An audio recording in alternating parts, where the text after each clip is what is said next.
Hello friends, कैसे हैं आप लोग। मुझे पता है आप लोग ये जानने के लिए बहुत एक्साइटेड हैं कि पप्पू पास हो गया या फेल। तो ये वीडियो सच में सभी उम्र के लोगों के लिए बहुत इम्पोर्टेंट होने वाली है, चाहे वो 10th क्लास का हो या बीटेक या कोई गवर्नमेंट या प्राइवेट जॉब सर्च कर रहा हो। क्योंकि आपने अपने सब्जेक्ट में जब भी प्रोबेबिलिटी पढ़ी होगी तब आपके मन में एक सवाल तो ज़रूर आया होगा। आपका तो पता नहीं, पर मेरे मन में ज़रूर आया था कि प्रोबेबिलिटी मीन्स अगर संभावना होती है तो क्या ये हमारा फ्यूचर डिसाइड कर सकता है कि हमारे पेपर में पास होने के चांसेस या जॉब लगने के चांसेस क्या होंगे। ओके, तो अब आप मुझे थोड़ा समझ पा रहे होंगे मैं क्या कहना चाह रही हूँ, ठीक है।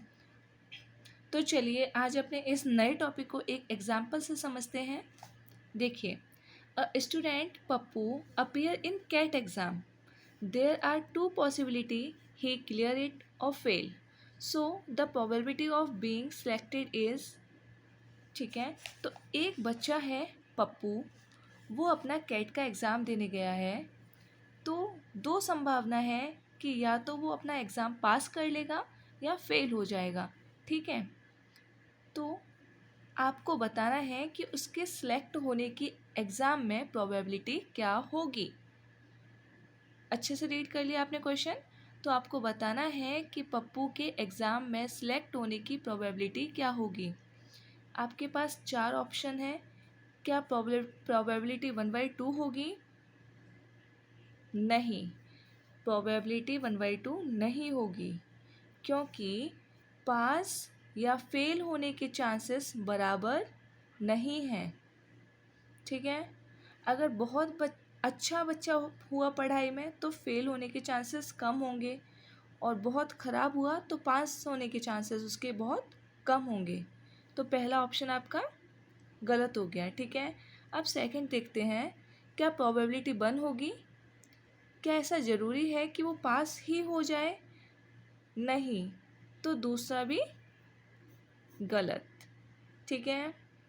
अब थर्ड ऑप्शन देखते हैं, क्या उसके पास होने की प्रोबेबिलिटी 0 होगी?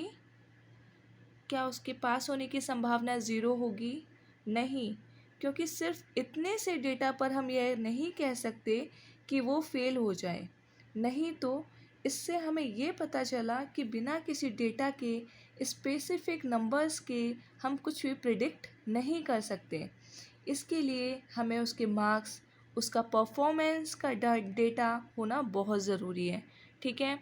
हमें यहाँ पे सिर्फ इतनी सी बात बताई गई है कि स्टूडेंट है जो कि पप्पू है, अपीयर कर रहा है कैट एग्ज़ाम में। There are two possibility, he clear it और fail, so the probability of being selected is. इससे हम नहीं प्रिडिक्ट कर सकते कि वो अपने एग्ज़ाम में पास होगा या फेल होगा, ठीक है। तो ऐसी ही वैल्यूएबल नॉलेज के लिए चैनल को लाइक करिए, सब्सक्राइब करिए और आंसर को कमेंट करके बताइए। और अपने दोस्तों से भी ये सवाल या अपने बच्चों से भी ये मैथ्स का सवाल ज़रूर पूछिए।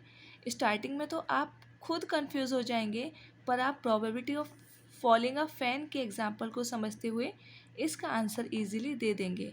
तो इसका आंसर होगा नन ऑफ दीज, क्योंकि हम इतने से डेटा के ऊपर अपना फ्यूचर प्रिडिक्ट नहीं कर सकते कि हम एग्ज़ाम में पास होंगे, हम इंटरव्यू में पास होंगे या फेल होंगे, ठीक है, जब तक उसकी प्रोबेबिलिटी बराबर ना हो, ठीक है।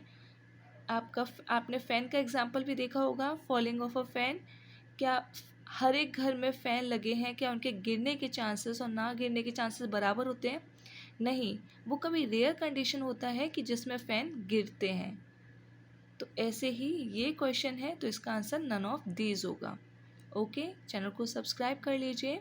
आगे और इम्पोर्टेंट वीडियो आपके लिए आने वाली हैं आपके एग्ज़ाम के लिए, चाहे वो कॉम्पिटिटिव एग्ज़ाम हो, चाहे सब्जेक्टिव एग्ज़ाम हो, चाहे ऑब्जेक्टिव हो एग्ज़ाम हो, चाहे आपके 10th-12th के बोर्ड एग्ज़ाम हो। सभी एग्ज़ाम के लिए प्रोबेबिलिटी पे वीडियो आपके लिए आने वाली है। Thank you.